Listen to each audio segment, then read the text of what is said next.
guys, this is Jenna with Hill Valley Farm, and today I am partnering up with Caden, who is my big cameraman, Kadini of Hill Valley. Check out his YouTube channel.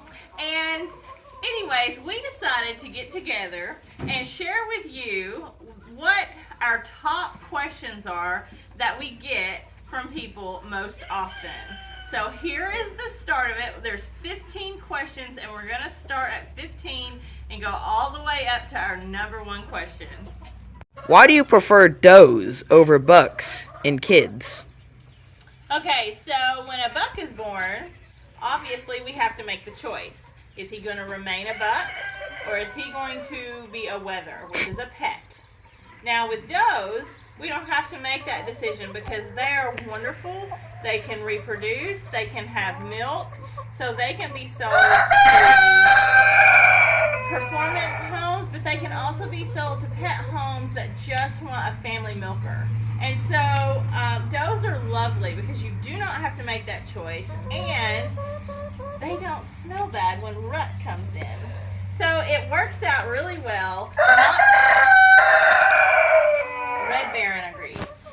It also is, if you look at our website, does are actually worth more than the bucks. Now, I do say, and you've heard me say it before, bucks are the backbone of your herd, but you don't need as many bucks as you have does.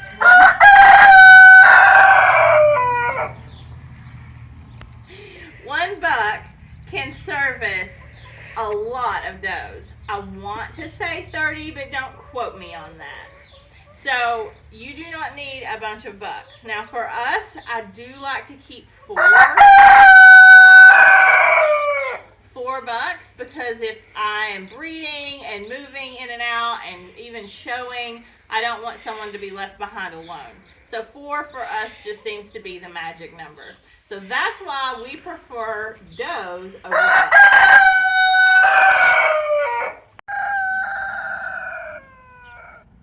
Don't your goats headbutt you? No. And if they did, we would have an enormous problem. What they do is they like to eat your hair and love on you.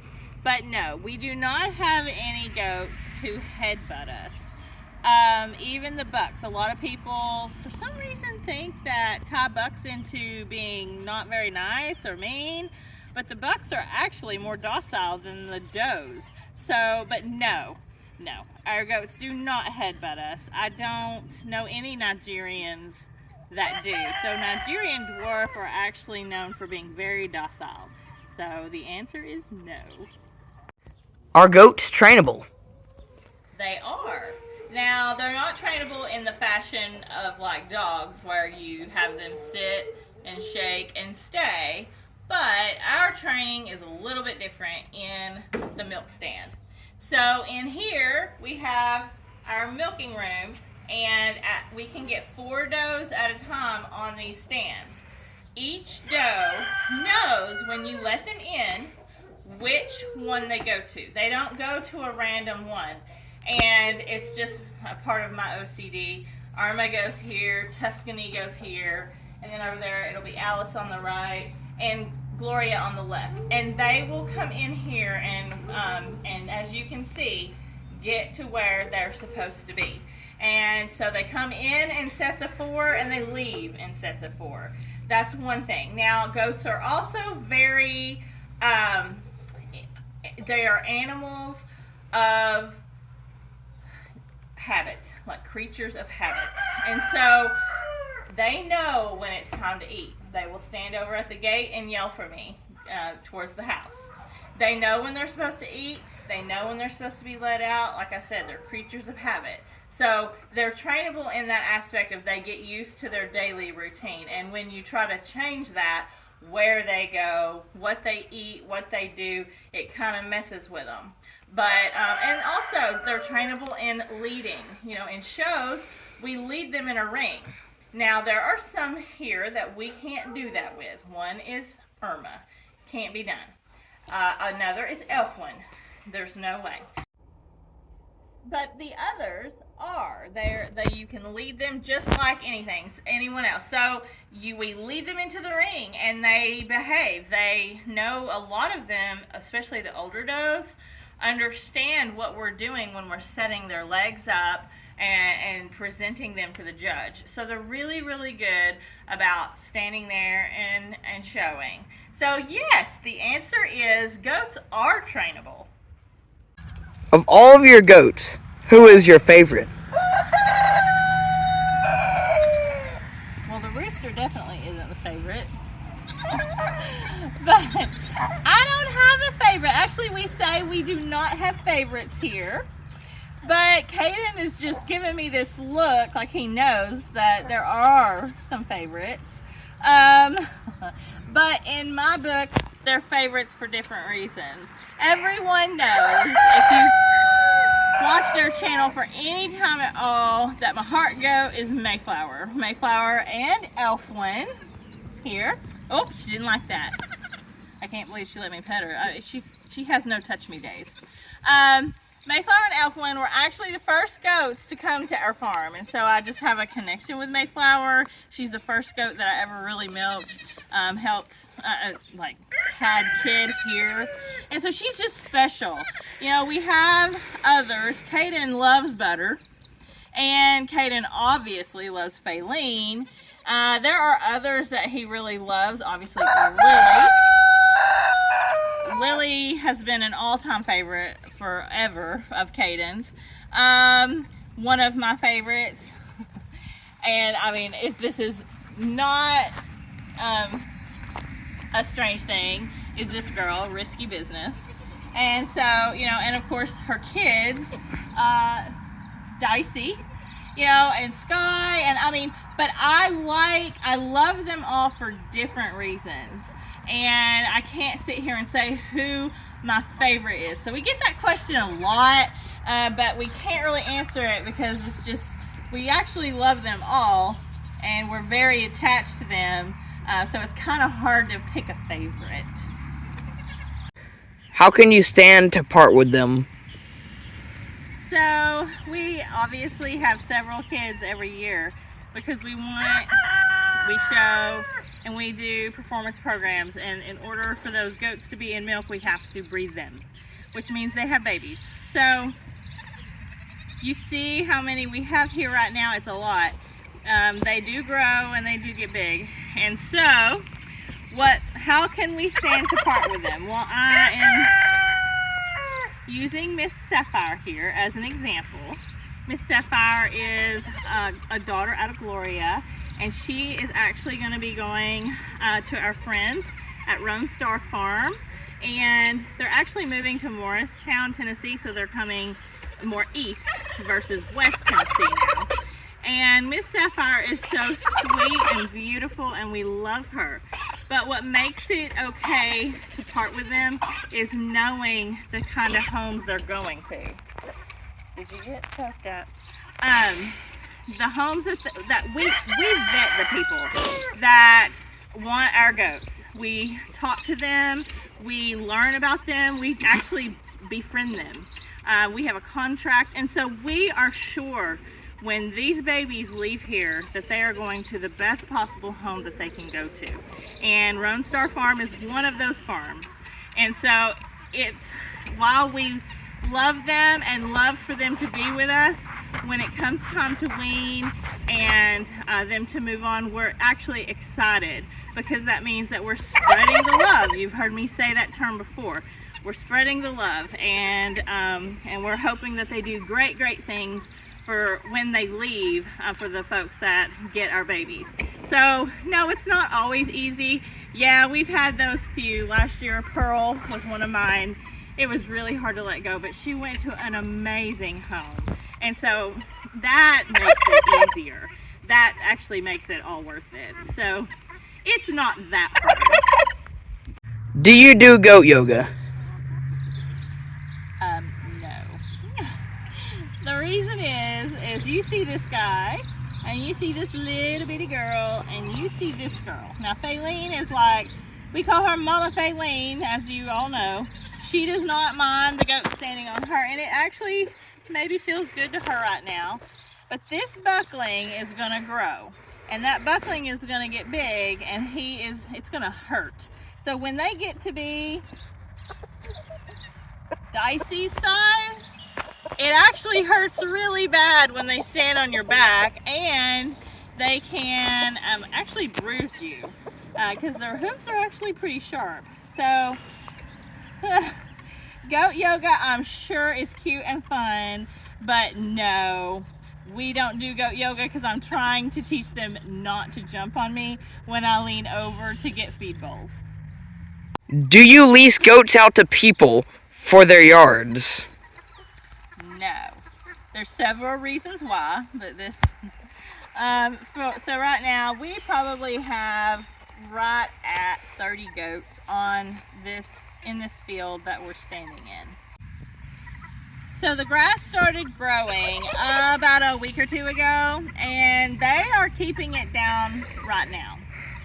Behind me is a field that we have already actually mowed once, and over here is where a couple of the kids have been, 3 actually, and you can see the grass is starting to get taller. So, and that's my whole point.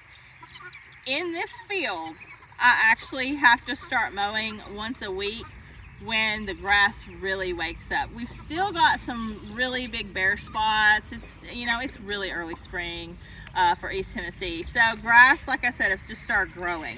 But eventually I will have to mow this. Now, the rule is when we mow, because of parasites, I can't mow shorter than 5 inches. So I have my deck on the mower all the way up, and it's a little bit higher than 5 inches, obviously, because that's where the lower you get on the stem is where the parasites grow. Now, when we talk about leasing, we're actually talking about moving a goat off of their property away from their home. They don't like that.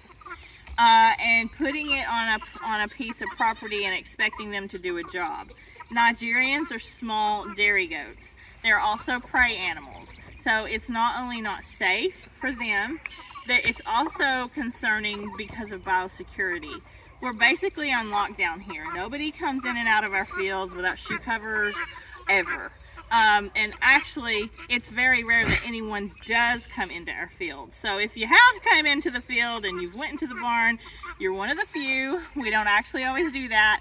And so yeah, and if they do, they wear shoe covers. And it's a good habit to have because, goat diseases are real, and we do annual testing, and we just take biosecurity extremely serious here at Hill Valley Farm. So the answer to that question, do we lease goats out? No, absolutely not. What do you do with all those goats anyway? Well, there's a lot of things we do.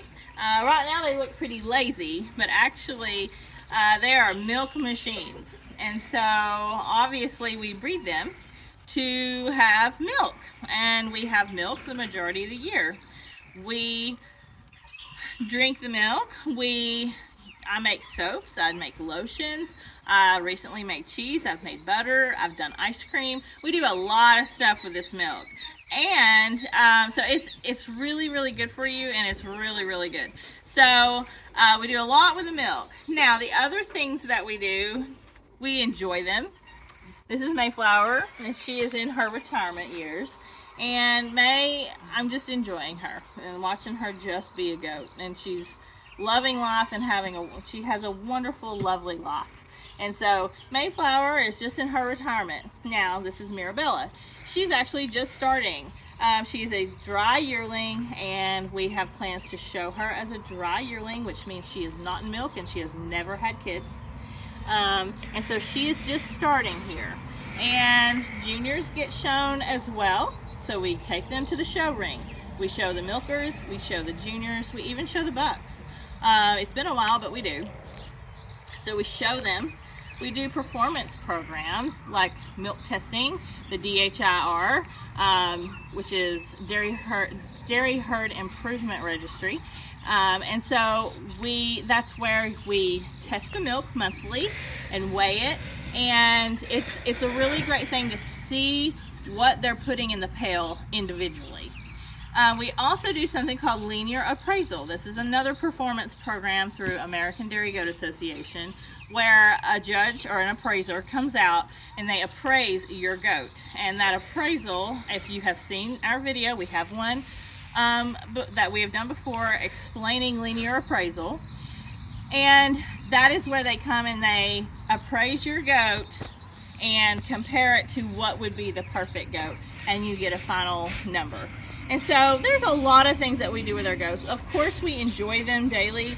We love on them, they love on us, and they are very enjoyable. But there are also a lot of work, and so if we're putting that much work in, we actually expect a lot out of them. So we actually do a lot with our goats.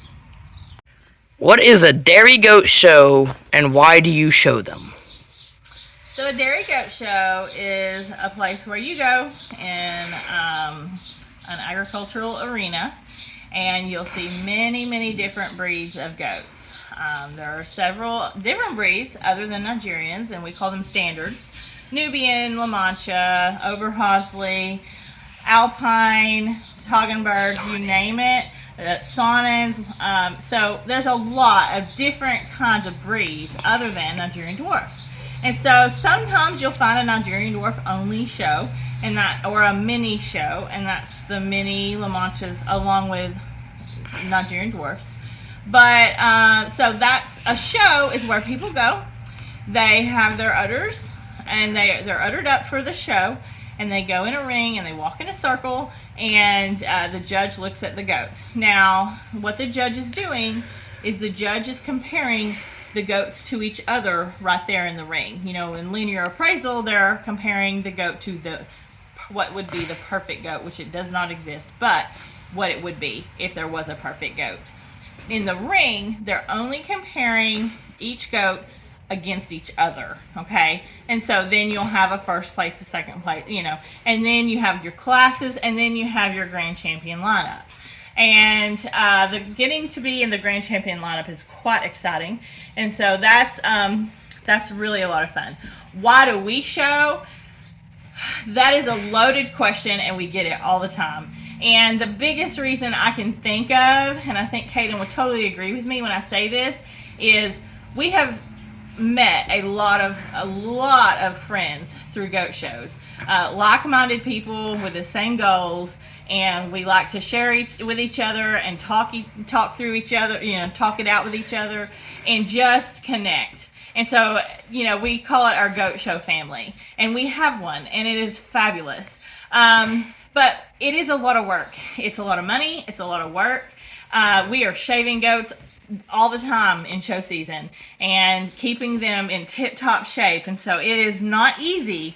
But the other reason is we get these beautiful ribbons, and we get awarded grand champions on our does and bucks, but it's also to see what we've got. And as the years have progressed, we have went from the back of the line to the middle of the line to the front of the line, and it varies every single show, and it varies every time we have a judge, no matter if it's the same judge or not, because of the different goats in the ring. Now, it's really, really fun to win, obviously, but it's a very big learning experience to see what a judge has to say about the pasterns or the top line or the udder of our, and just I could go on and on and on about our different particular goats. It's worth its weight in gold just to listen to what they have to say. So while winning is fun, we also like to see how we stack up and how we compare to these really big names out there. And sometimes we're very pleasantly surprised and super excited to see where we land. So that's why we show. So when can I bring all my grandchildren to go play with your baby goats? No. We get that question so much. And here on me are baby goats that are either sold or for sale or the future of our herd. And so this is Skywalker, he is sold. This is Vader, he is for sale. And this is Butterfinger, she is the future of our herd. So no offense to any grandchildren out there, But we actually don't want children coming and handling the goats and picking them up and dropping them, because believe it or not, baby goats are breakable, and it can be traumatizing to a very young farm animal. They are used to people. This is very obvious. They love humans. It's very obvious, and we're not trying to keep them all to ourselves. But as a reputable breeder, we have to maintain the integrity of not only our herd, but also in folks knowing that they don't have to worry when they buy a goat from us. Their goats are going to be safe as we can possibly make them. Now look, goats try to die every day. They like to get up in hay feeders and do things like this, and fall and get hung and do all the great things that give us as humans heart attacks. But at the same time, I don't want to do something that can put them in harm's way, because yes, they're fun and yes, they're cute, but it's not really fair to these guys to bring a bunch of children in here who don't know how to handle a goat and really don't know what they're doing. And not to mention, it's also about a security issue. You know, these kids go to these petting zoos and then they come in with the same shoes and they're in our field. And so we are sorry to say that we just are not a petting zoo, and we are not actually here for your grandchildren's entertainment. This is actually a working farm. So with that said, we don't do that, and no, I'm sorry, we don't allow grandchildren visitors. Do goats really eat cans? I don't know.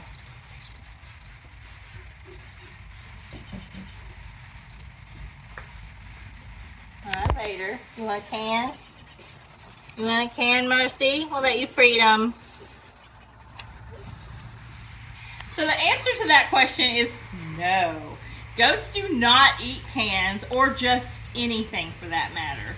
Now, goats are well known for chewing on clothing, chewing on ropes, chewing on paper. You know, they will grab the random paper in your hand and tear it and chew it.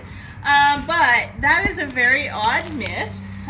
They just are not can eaters. And so, no, goats do not eat cans. It must be real nice having all these goats so you don't have to mow. Yeah, so we actually do mow, and I know that we kind of went over that before, but like I said, the goats can't keep up with the grass. And so goats are not going to come into your yard and eat it down and keep it as level and as beautiful as just your regular lawnmower will. So we do have to mow. Some people don't. Some people choose to just let it grow up. But our goats are so spoiled. They want to be able to be in the field and graze without it being all over them. And they are exceptionally short. So they don't really like it when it gets to seed, and they don't really even eat it, and it gets really tough. So we do mow. So that is also a very odd myth. We do have to mow. And our number one question, how many goats do you have?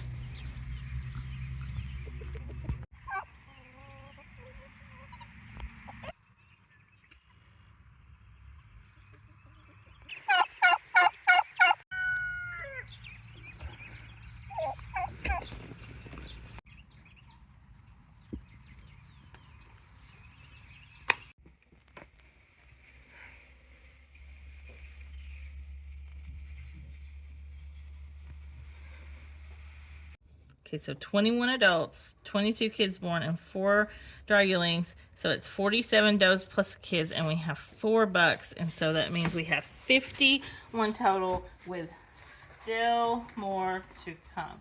Do we really ever count them?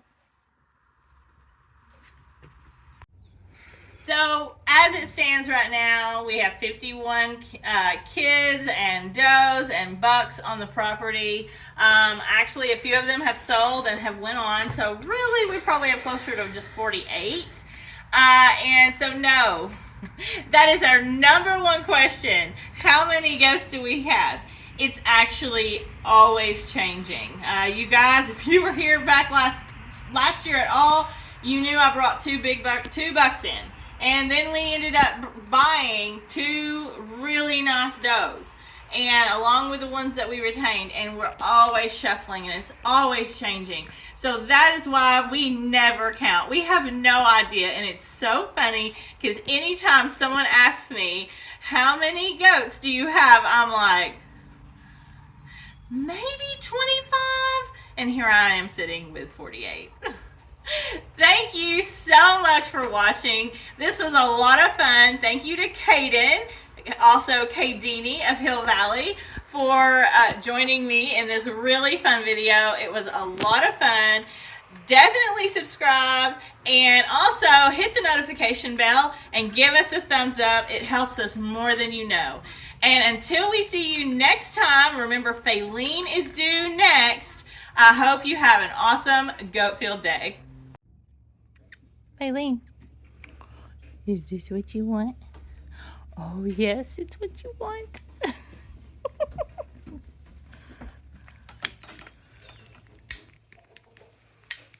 There we go. Is that good?